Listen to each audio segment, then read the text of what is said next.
Hello everyone, welcome to our YouTube channel MS coaching future में। यदि आप भी मैट्रिक बोर्ड परीक्षा की तैयारी कर रहे हैं तो यह वीडियो आपके लिए बहुत ही महत्वपूर्ण होने वाला है, क्योंकि इस वीडियो में हम संस्कृत के मॉडल पेपर को लेकर आए हैं और इसमें हम बिल्कुल आपको 50 ऐसे वस्तुनिष्ठ प्रश्न अर्थात ऑब्जेक्टिव प्रश्न बताएंगे जो बिल्कुल मैट्रिक बोर्ड परीक्षा में पूछे जाने वाले हैं। तो यदि इस चैनल पर नए हैं तो चैनल को सब्सक्राइब करके बेल आइकन को प्रेस कर दीजिए, ताकि इसी प्रकार के आपको संस्कृत का और हर एक सब्जेक्ट का वस्तुनिष्ठ और लघु उत्तरीय और दीर्घ उत्तरीय प्रश्न में लेकर आते रहूं, ताकि आप लोगों का मैट्रिक बोर्ड परीक्षा में अच्छे अंक प्राप्त हो जाए। तो चलिए हम बात करते हैं पहला प्रश्न के बारे में। तो दिया हुआ है पहला प्रश्न, आप लोग देख पा रहे हैं कि अनोरनियान महिमा मात्मनः अनोरनियान महिमा मान मात्मना, यह पद किस उपनिषद से लिया गया था? यह पद जो है किस उपनिषद से लिया गया था? इसका बिल्कुल सही उत्तर है कठोपनिषद। किससे लिया गया था? कठोपनिषद से। चलिए देखते हैं अगला प्रश्न। तो अगला प्रश्न दिया हुआ है कि सत्य के मुंह पर से पर्दा हटाने की याचना किसके की गई है? अर्थात सत्य के मुंह पर पर्दा हटाने की जो याचना है किससे की गई है? इसका सही उत्तर है आपको पूछना। क्या है? पूछना सही उत्तर है। चलिए देखते हैं अगला प्रश्न। तो अगला प्रश्न दिया हुआ है, आप लोग देख पा रहे हैं कि ग्रामोयम महानगरम भविष्यति किसने कहा था? ग्रामोयम महानगरम भविष्यति किसने कहा था? इसका बिल्कुल सही उत्तर है आपका भगवान बुद्ध। किसने कहा था? तो भगवान बुद्ध ने कहा था। चलिए बढ़ते हैं अगले प्रश्न की ओर। तो अगला प्रश्न दिया हुआ है कि मेगास्थनीज कहाँ का रहने वाला था? मेगास्थनीज कहाँ का रहने वाला था? इसका सही उत्तर है आपका यूनान, क्योंकि मेगास्थनीज कहाँ का रहने वाला था? यूनान का रहने वाला था। एक एक प्रश्न महत्वपूर्ण है, वीडियो को अंत तक जरूर देखिएगा, क्योंकि मॉडल पेपर पर आधारित प्रश्न हम सेट किए हैं खुद से। तो आपको बता दें कि महात्मा गांधी सेतु किस नदी पर है? महात्मा गांधी सेतु जो है किस नदी पे है? इसका सही उत्तर है गंगा। किस नदी पे है? गंगा नदी पे है। चलिए देखते हैं अगला प्रश्न दिया हुआ है कि भारत भामी कैसी है? भारत भामी कैसी है? इसका सही उत्तर है आपका विशाल। कैसी है? तो विशाल है। चलिए देखते हैं अगले प्रश्न। तो अगला प्रश्न दिया हुआ है कि आलस कथा पाठ किस ग्रंथ से उद्धृत है? अर्थात आलस कथा जो पाठ है किस ग्रंथ से लिया गया है? इसका बिल्कुल सही उत्तर है आपका पुरुष परीक्षा। क्या है? पुरुष परीक्षा से लिया गया है। चलिए देखते हैं अगला प्रश्न। तो अगला प्रश्न दिया हुआ है कि आलसशाला में आग क्यों लगाई गई थी? आलसशाला में आग क्यों लगाई गई थी? इसका बिल्कुल सही उत्तर है आपका आलसियों की जांच के लिए। क्यों लगाई गई थी आग? तो आलसियों की जांच के लिए आग लगाई गई थी। चलिए देखते हैं अगला प्रश्न दिया हुआ है कि सुलभा का वर्णन किस ग्रंथ में है? सुलभा का वर्णन किस ग्रंथ में है? इसका सही उत्तर है महाभारत। कौन से ग्रंथ में है? तो महाभारत ग्रंथ में है। चलिए देखते हैं अगला प्रश्न दिया हुआ है कि याज्ञवल्क्य, क्या है कि याज्ञवल्क्य ऋषि ने आत्मतत्व की शिक्षा किसको दी थी?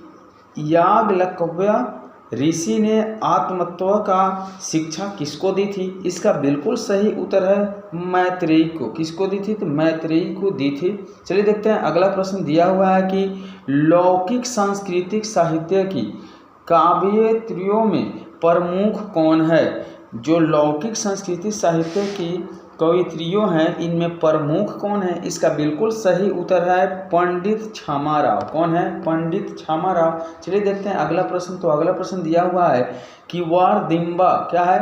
वारदिम्बा परिणय कौन काव्य है? इसका बिल्कुल सही उत्तर है आपका ऑप्शन सी अर्थात चंपू काव्य है। कौन से काव्य है? चंपू काव्य है। चलिए देखते हैं अगला प्रश्न दिया हुआ है कि भारत महिमा पाठ में कितने पद है? भारत महिमा पाठ में कितने पद है? इसका बिल्कुल सही उत्तर है 5 पद है। कितने पद है? 5 पद है। चलिए देखते हैं अगला प्रश्न। अगला प्रश्न दिया हुआ है कि किस संस्कार में सप्तपदी विधि संपन्न की जाती है? किस संस्कार में सप्तपदी विधि संपन्न की जाती है? इसका बिल्कुल सही उत्तर है विवाह संस्कार में। किसमें? तो विवाह संस्कार में। चलिए देखते हैं अगला प्रश्न, बहुत ही महत्वपूर्ण प्रश्न है और यह मॉडल पेपर पर आधारित प्रश्न है। इस वीडियो को अंत तक जरूर देखिएगा। शिक्षा संस्कार का प्रथम संस्कार कौन है? शिक्षा संस्कार का प्रथम संस्कार कौन है? इसका बिल्कुल सही उत्तर है आपका अक्षराम। क्या है? अक्षराम जो है शिक्षा संस्कार का प्रथम संस्कार है। चलिए देखते हैं अगला प्रश्न। तो अगला प्रश्न दिया हुआ है कि मरणोपरांत कौन संस्कार संपन्न किया जाता है? मरणोपरांत कौन सा संस्कार जो है संपन्न किया जाता है? इसका बिल्कुल सही उत्तर है आपका अंत्येष्टि। क्या होता है? अंत्येष्टि किया जाता है। चलिए देखते हैं अगला प्रश्न दिया हुआ कि विद्या की रक्षा किससे होती है? विद्या की रक्षा किससे होती है? इसका बिल्कुल सही उत्तर है आपका योग से होती है। किससे होती है? योग से होती है। चलिए देखते हैं अगला प्रश्न। एक एक प्रश्न महत्वपूर्ण है, वीडियो को अंत तक जरूर देखिएगा। नरक के कितने द्वार है? नरक के कितने द्वार है? इसका सही उत्तर है 3, क्योंकि नरक के 3 द्वार होते हैं। चलिए देखते हैं अगला प्रश्न। तो अगला प्रश्न दिया हुआ है कि नीति श्लोका, नीति श्लोका पाठ में घर की शोभा किसको माना गया है? नीति श्लोका पाठ में घर की शोभा किसको माना गया है? इसका बिल्कुल सही उत्तर है आपका स्त्री को माना गया है, औरत को घर की शोभा माना गया है। चलिए देखते हैं अगला प्रश्न दिया हुआ है कि भीखन टोला गांव को देखने कौन आया था? भीखन टोला गांव को देखने कौन आया था? इसका बिल्कुल सही उत्तर है आपका शिक्षक। किसने देखने आया था? तो शिक्षक देखने आया था। चलिए देखते हैं अगला प्रश्न। तो अगला प्रश्न दिया हुआ है कि छात्रा न माध्यम तपः यह उपदेश राम परवेश राम को किसने दिया? यह उपदेश जो था राम परवेश राम को किसने दिया था? इसका बिल्कुल सही उत्तर है आपका वैदिक धर्म ने दिया था। कौन दिया था? वैदिक धर्म ने दिया था। चलिए देखते हैं अगला प्रश्न। तो अगला प्रश्न दिया हुआ है कि स्वामी दयानंद के गुरु कौन थे? स्वामी दयानंद के गुरु कौन थे? इसका बिल्कुल सही उत्तर है आपका बिरजानंद। कौन थे? बिरजानंद थे। चलिए देखते हैं अगला प्रश्न क्या है। तो अगला प्रश्न दिया हुआ है कि मृग समूह के पीने से मंदिकानी अर्थात मंदाकिनी का जल कैसा हो गया? मृग समूह के पीने से मंदाकिनी का जो जल है कैसा हो गया? इसका बिल्कुल सही उत्तर है आपका कलुषित हो गया। कैसा हो गया? कलुषित हो गया। चलिए देखते हैं अगला प्रश्न। तो अगला प्रश्न दिया हुआ है कि मंदाकिनी वर्णम पाठ में कौन किसको संबोधित कर रहे हैं? कौन किसको संबोधित कर रहे हैं? इसका बिल्कुल सही उत्तर है आपका राम सीता को संबोधित कर रहे हैं। किसको? तो राम सीता को संबोधित कर रहे हैं। चलिए देखते हैं अगला प्रश्न। अगला प्रश्न दिया हुआ है कुत्र तवा कंकणम। कुत्र तवा कंकणम किसने कहा? कुत्र तवा कंकणम किसने कहा? इसका बिल्कुल सही उत्तर है आपका ऑप्शन सी अर्थात पथिक ने कहा। किसने कहा था? तो पथिक ने कहा था। चलिए देखते हैं अगला प्रश्न दिया हुआ है कि बाघ कहाँ खड़ा था? बाघ कहाँ खड़ा था? इसका सही उत्तर है नदी के किनारे, क्योंकि बाघ नदी के किनारे खड़ा था। चलिए देखते हैं अगला प्रश्न दिया हुआ है कि कर्ण के जन्म से ही सदा साथ रहने वाले रक्षक कौन थे? कर्ण के जन्म से ही सदा साथ रहने वाले रक्षक कौन थे? इसका बिल्कुल सही उत्तर है आपका कवच और कुंडल। कौन थे? कवच और कुंडल बिल्कुल सही उत्तर है। चलिए देखते हैं अगला प्रश्न। तो अगला प्रश्न दिया हुआ है कि निरुक्त के रचनाकर कौन है? निरुक्त के रचनाकर कौन है? इसका बिल्कुल सही उत्तर है आपका यास्क। कौन है? तो यास्क सही उत्तर है। तो चलिए अगला प्रश्न दिया हुआ है कि भारत महिमा पाठ का प्रथम पद किस पुराण से संकलित है? भारत महिमा पाठ का प्रथम पद किस पुराण से संकलित है? इसका बिल्कुल सही उत्तर है ऑप्शन है अर्थात विष्णु पुराण से संकलित है। चलिए देखते हैं अगला प्रश्न। तो अगला प्रश्न दिया हुआ है कि भारत महिमा पाठ में किस देश की महिमा का वर्णन किया गया है? भारत महिमा पाठ में किस देश की महिमा का वर्णन किया गया है? इसका बिल्कुल सही उत्तर है आपका भारत देश का वर्णन किया गया। किस देश का? तो भारत देश का वर्णन किया गया है। तो चलिए देखते हैं अगला प्रश्न। तो अगला प्रश्न दिया हुआ है कि शैशवावस्था के संस्कार कितने होते हैं? इसका बिल्कुल सही उत्तर है 6 होते हैं। कितने संस्कार होते हैं? 6 होते हैं। चलिए देखते हैं अगला प्रश्न। तो दिया हुआ है कि पुंसवन संस्कार कब होता है? पुंसवन संस्कार कब होता है? इसका बिल्कुल सही उत्तर है जन्म के पहले होता है। कहाँ होता है? जन्म के पहले होता है। चलिए देखते हैं अगला प्रश्न दिया हुआ है कि अपनी उन्नति चाहने वाले को कितने दोषों को त्याग देना चाहिए। अपनी उन्नति चाहने वाले को कितने दोषों को त्याग देना चाहिए? इसका बिल्कुल सही उत्तर है आपको 6 दोषों को। कितने दोषों को? तो 6 दोषों को त्याग देना चाहिए। चलिए देखते हैं अगला प्रश्न दिया हुआ है कि घर की शोभा कौन है? घर की शोभा कौन है? इसका बिल्कुल सही उत्तर है स्त्री, क्योंकि घर का शोभा जो होती है वो औरत होती है। चलिए देखते हैं अगला प्रश्न क्या है। तो दिया हुआ है कि समाज की गाड़ी कैसे चलती है? समाज की गाड़ी कैसे चलती है? इसका सही उत्तर है पुरुष और नारियों से। कैसे चलती है? तो पुरुष और नारियों से। एक एक प्रश्न महत्वपूर्ण है, वीडियो को अंत तक जरूर देखिएगा। चलिए देखते हैं अगला प्रश्न दिया हुआ है कि मैत्रेयी कौन था?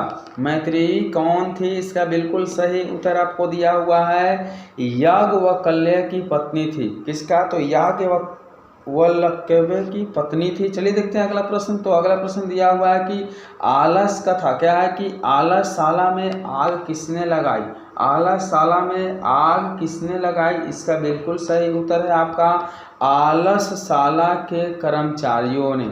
आलसशाला के कर्मचारियों ने। चलिए देखते हैं अगला प्रश्न दिया हुआ है कि आलस कथा पाठ में अहो कथमय कोलाहलः किसकी उक्ति है?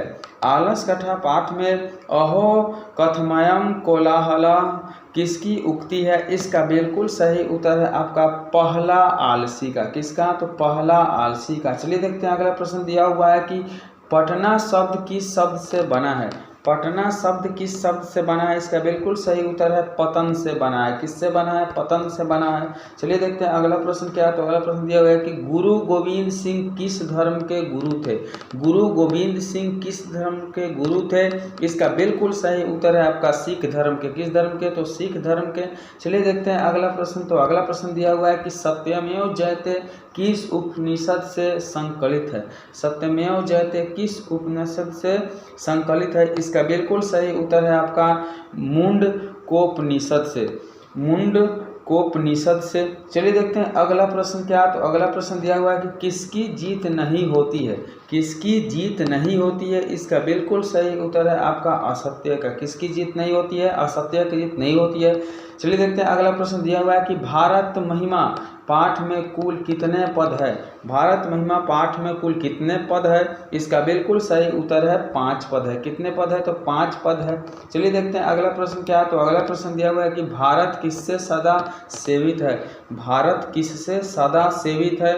इसका बिल्कुल सही उत्तर है ऑप्शन डी, अर्थात इनमें से सभी से, अर्थात नदियों से, पर्वतों से और सागरों से। चलिए देखते हैं अगला प्रश्न क्या है। तो अगला प्रश्न दिया हुआ है कि सखा किस शब्द का रूप है? सखा किस शब्द का रूप है? इसका बिल्कुल सही उत्तर है सखी का। किसका? तो सखी शब्द का रूप है। चलिए देखते हैं अगला प्रश्न क्या है। तो अगला प्रश्न दिया हुआ है कि साध्वे शब्द में कौन सी विभक्ति है? साध्वे शब्द में कौन सी विभक्ति है? इसका बिल्कुल सही उत्तर है ऑप्शन बी, अर्थात चतुर्थी। कौन सा विभक्ति है? तो चतुर्थी विभक्ति है। चलिए देखते हैं अगला प्रश्न क्या है। तो अगला प्रश्न दिया हुआ है कि दाता शब्द के पंचमी एक वचन का रूप कौन है? दाता शब्द के पंचमी एक वचन का रूप कौन है? इसका बिल्कुल सही उत्तर है ऑप्शन सी, अर्थात दातु। क्या है? दातु। चलिए देखते हैं अगला प्रश्न। तो अगला प्रश्न दिया हुआ है कि मुनि शब्द के समान किस शब्द का रूप नहीं चलता है? मुनि शब्द के समान किस शब्द का रूप नहीं चलता है? इसका बिल्कुल सही उत्तर है आपका ऑप्शन डी, अर्थात मति। किसका? तो मति का। चलिए देखते हैं अगला प्रश्न क्या है। तो अगला प्रश्न दिया हुआ है। तो अगला प्रश्न आप लोग देख पा रहे हैं कि दिया हुआ है कि सत्यवद यहाँ वद में कौन सा लकार है? सत्यवद यहाँ वद में कौन सा लकार है? इसका बिल्कुल सही उत्तर है आपका लोट लकार है। कौन सा लकार है? लोट लकार है। तो आशा करते हैं कि वीडियो आपको अच्छा लगा हो। तो वीडियो पर अंत तक बने रहे इसके लिए धन्यवाद। यदि अभी तक चैनल को सब्सक्राइब नहीं किए हैं तो सब्सक्राइब करके और एक बेल आइकन को जरूर प्रेस कीजिएगा और थोड़ा सा लाइक और कमेंट जरूर कर दीजिए। चलिए मिलते हैं अगले वीडियो में, तब तक के लिए बाय।